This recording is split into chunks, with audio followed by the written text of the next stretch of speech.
Hello and welcome. This lovely old bike is a 1984 Trek 400. I bought it a couple of years ago for only $25. Yeah, 25 bucks. Now the lady from whom I bought it told me that her husband bought it new when he was 17 years old. So that makes me the second owner. Sadly, it sat untouched after my initial review. I had installed new tubes and tires back then, but the tires just would not seat on the rims, and I lost interest and I moved on to other projects. Well, that is about to change. A week ago, on a whim, I tried installing a spare set of Kenda tires on the bike, and son of a gun, they fit perfectly. This is what inspired me to take up the bike again. Before I do anything else, I want to give you a good look at the bike in its current condition. Now, obviously, the bike needs a really good cleaning. Poor old thing. Even in its current, less than pristine shape, it is still a great looking bike. And I freely admit, I love a red bike. The Trek 400 has a Tange steel frame. The tubes are double-butted, which is basically variable wall thickness in broad terms, with brazed lugs at all the joints. And the lugs are embossed with Trek, just in case you weren't sure. The bike's frame is in very good shape with just some cosmetic paint chips. Up front on the cockpit, the bike still has its original 4-piece foam grips. I've never experienced these grips when new, but every old set I've had did not impress me. They are just plain unpleasant feeling, in my opinion. The handlebar is a conventional drop bar with no obvious branding. The brake levers are Diacomp, as are the apparently stock white outer cables.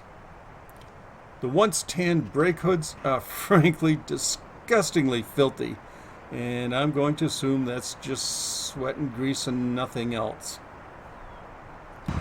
Moving down the frame, we find a set of Shimano Z408 friction shifters mounted on the downtube. When I got the bike, they were a little stiff, but some 3-in-1 oil fixed that just fine. The bike also still has an apparently original water bottle cage. Now the function is the same, but it sure looks different than a modern cage.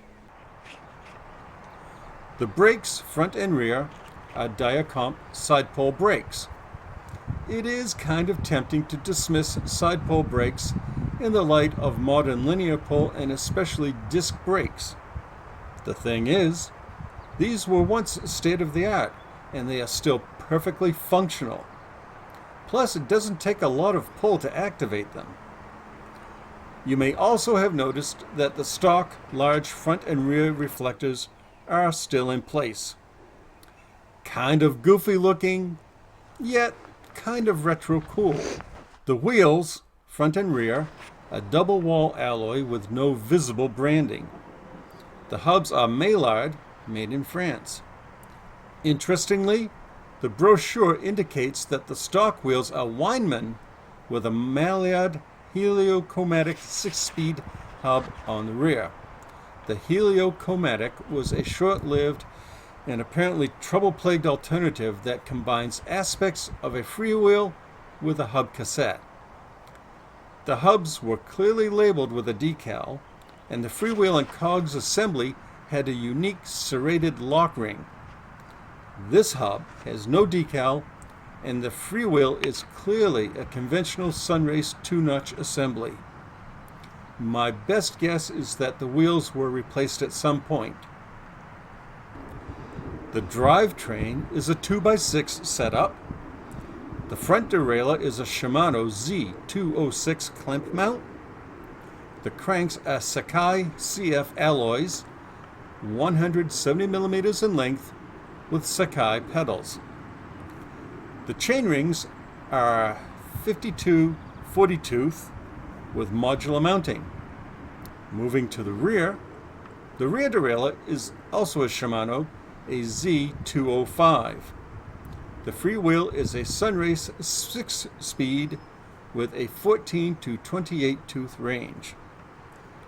Given the front and the rear gearing, I'm kind of curious to see how the bike climbs. The saddle is a suede Sella San Marco unit with what I hope are only water stains. There is a small tear, but a little bit of Gorilla Glue will fix that up real nice.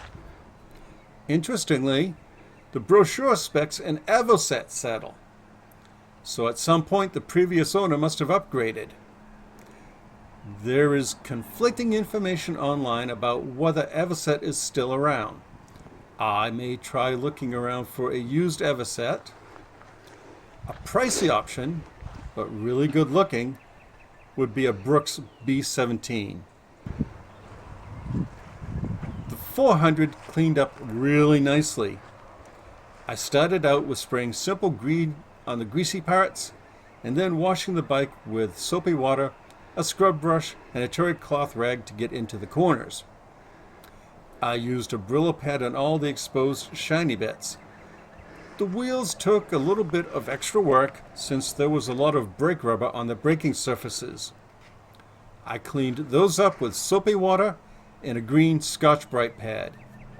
I think they turned out really well.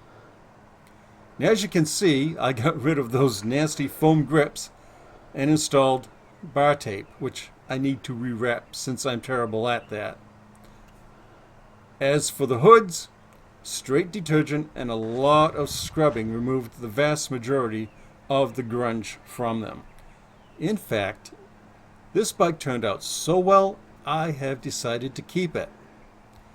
I'm going to do a full restoration and repaint on it, and I'll probably upgrade the bottom bracket to a sealed unit.